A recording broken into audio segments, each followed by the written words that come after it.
Alright folks, I'm doing a unique video. This is my workshop, or my office at work. Part workshop, part office. There's my cleaning system. Today we're going to take a look at this eMac. This is a 1 gigahertz eMac. It is one of the newer models before they discontinued the product line. I believe the last eMac was a 1.42 gigahertz G4. So this is like the third, I believe, the second or third chassis revision, which has many differences between this and the original 700 megahertz eMac. I'm filming this with my iPod because I don't have my regular camera here. And yes, that is an actual Burger King sign pole poster that my sister gave me. I had no place to put it, so I put it here. I get a lot of comments on that. But anyway, I haven't worked on an eMac in a long time because in the organization I work in, we've pretty much phased them out. And to be honest with you, they're quite reliable. They're one of the most reliable machines that I've seen. No, that's not a true statement at all. Actually, they're quite unreliable, but in the grand scheme of things. But we have not had many issues with the ones that we've got.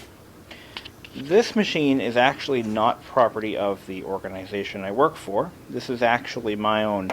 It was given to me by a coworker, so it has never been used in an institutional-like setting. Never been used in a school. The eMac, as you all know, I'm sure, is the educational series. Basically the replacement for the original G3 iMac. And at that point they had started to transition into flat panel displays. So they had to come up with a low-cost alternative to the flat panel iMac that was more practical. And this is what they came up with. So what I always do when I'm about to pull the back cover off of one of these machines, I lay down 2 mouse pads. I try to wedge one underneath the front of the machine, and I put one about this far away from that mouse pad.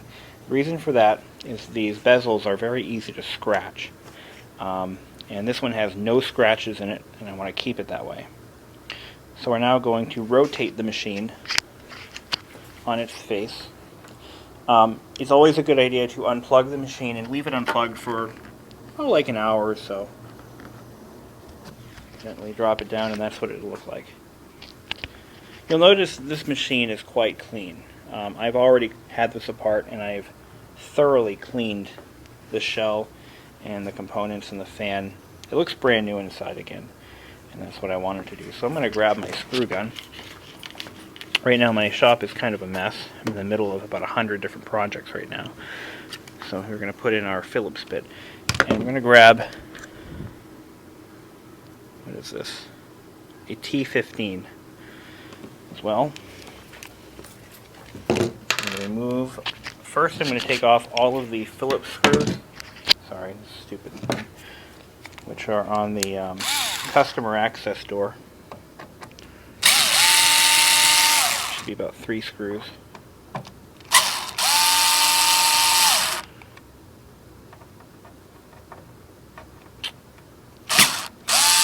It's funny, I've had this job since 2006, and when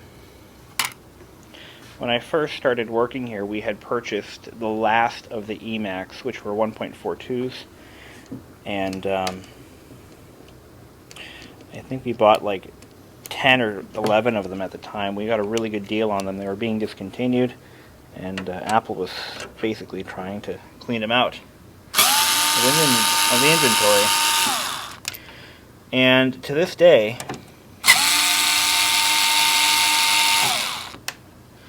almost 6 years later, those eMacs are still in service. Every single one of them. And I haven't had one issue with any of those eMacs. Not a single one so far.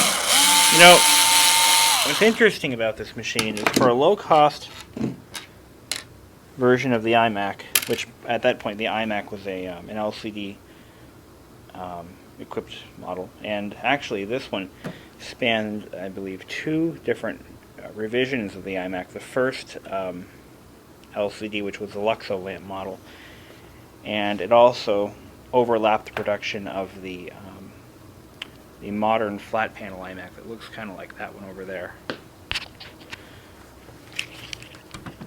Now what you want to do to remove this, especially if it had never been removed before, is to firmly grasp both sides and lift.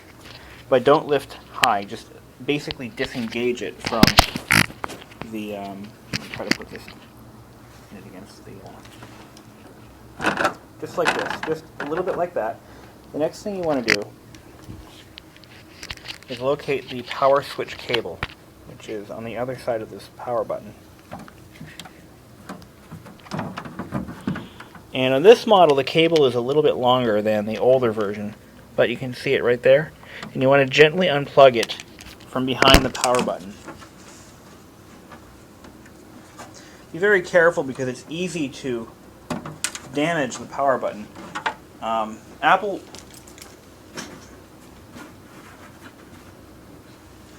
Apple used to sell a power button replacement service kit, but they no longer sell those. But just lay it down like that. And you'll notice that the inside of this is absolutely clean. I've already cleaned it, but it was almost black before I started. The fan is kind of hard to clean because it has a matte finish on it. So if you want like all the visible parts to look good, you know, it's kind of difficult to do. Okay, the next thing we're going to do is rotate the machine so that the motherboard section is facing me, or you, or wherever you might be. At this point, you want to make sure that you're taking some very cautious measures or general precautions when working with a CRT-based machine.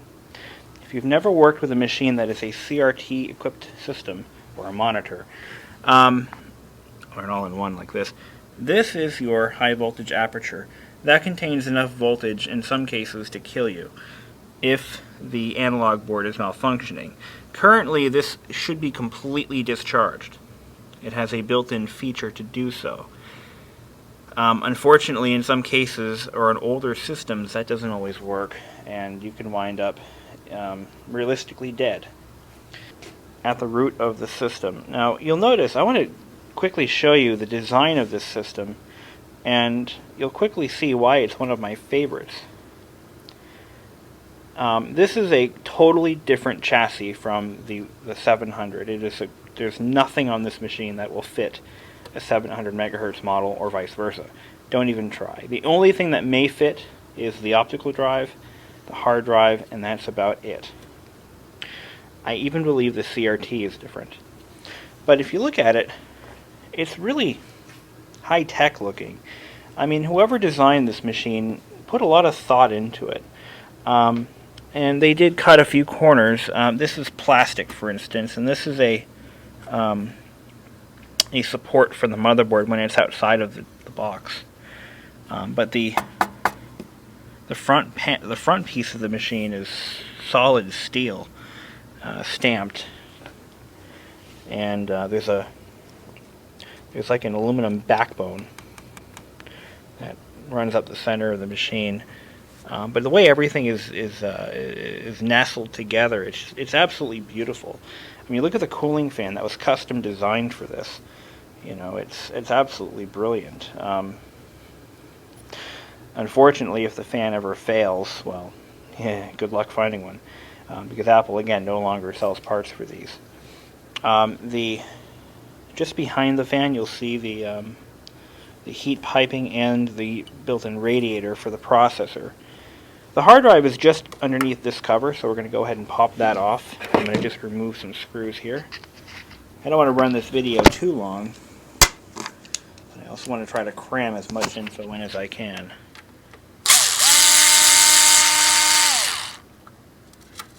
Oops, careful. I'm just going to put the camera down and take care of that. Okay, once you've unsecured this, it should just easily come right off, like so. And it's a nice heavy piece. It's easy to see why this machine weighs so much. It's probably one of the heaviest Macs ever made. Actually, I think it is the heaviest. Here's our optical drive, and the hard drive itself is, okay. You know, oh my god, oh, there it is. It's actually under the motherboard. My bad. So what we have to do is pull off the entire motherboard carrier, and it's in the back of that. Oh boy, that's a project. But that's alright. We'll walk you through it. No big deal. I haven't done a hard drive in one of these in a long time.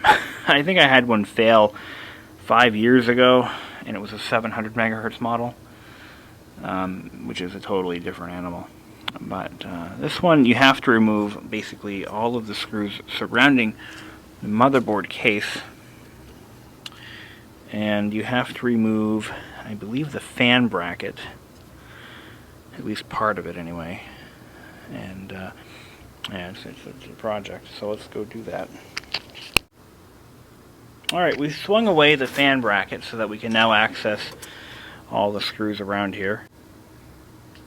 Alright, we've disconnected the video, rerouted the power cable. The speaker, microphone, power LED, and what else is there? Yeah, those are all unplugged. We've removed all screws surrounding the board carrier, so it should just pull off now. There's nothing else holding it in. As it turns out, this is the one and only way to remove the hard drive. I forgot to unplug the airport antenna. So let's do that. This does have an Airport Extreme installed. And here we are. There's your hard drive. Here's your CPU and heat sink or heat block. And there's the airport slot. And that's what the machine looks like with the board removed. There's the air. Is that the antenna? Yeah, that's what that is. Airport antenna right there. Speakers. Got it. Good. Stay away from that area. That's very fragile and could cause issues. This has the original 80 gigabyte Seagate Barracuda. We're going to be replacing it with a used 160 megabyte Western Digital. I think we have a Caviar. It is, well, yes, it is a Caviar WD160 0BB. This is, I don't even know if this drive works. I haven't tested it yet. So I'm going through all this trouble for nothing if it doesn't work. I could just pop it in another machine, but, what the hell. Let's give it a shot. And if you wanted to replace the optical drive with something else, be forewarned that if you replace it, this is a super drive, so I'm going to be leaving it in there. But if you replace it with anything but an actual genuine Apple drive, you will no longer be able to burn DVDs with iDVD. But the drive will function. You can put any optical drive in here as long as it's an ATA drive. But anything but the original Apple drives, and they'll have an Apple logo on them with an Apple ROM built in, they will not work with iDVD. That's the only problem. Here's a clock battery. When I first started working on this machine, I found the clock battery was completely dead. This is a 3.6 volt lithium, and it takes PC133 RAM. So I maxed it out to the 1 gigabyte size. That's our reset button, which is accessible from outside with the doors and everything on. We have no bulging caps. That was something I wanted to check for. Everything looks pretty healthy here. Actually, wait a minute, what's this? It almost looked like we had one. Ooh. Okay, well, it looks like this repair has just taken another course. I just found 2 bulging caps. That's not cool. It looks like they're leaking too. 3, make that 3. 3 bulging. Are you kidding me? Well, interestingly enough, the machine still runs, but for how long? Well, that's not cool. That's on the power supply board for the motherboard. The DC power supply board. Oh, that's wonderful. I love it when if I hadn't decided to do this upgrade, I would never have noticed. Oh dear. Yeah, they're all going too. And are they Nichicons or are they something else? They are Suscon. They're not Nichicons. What the hell, man? Well, I'm going to go ahead and finish it, but great, now I got to buy caps. Well, that pisses me off. They're all bulging, every one of them, and they are leaking. You see the electrolyte is coming out the top. Can't really see it with this stupid camera, but it's there. Son of a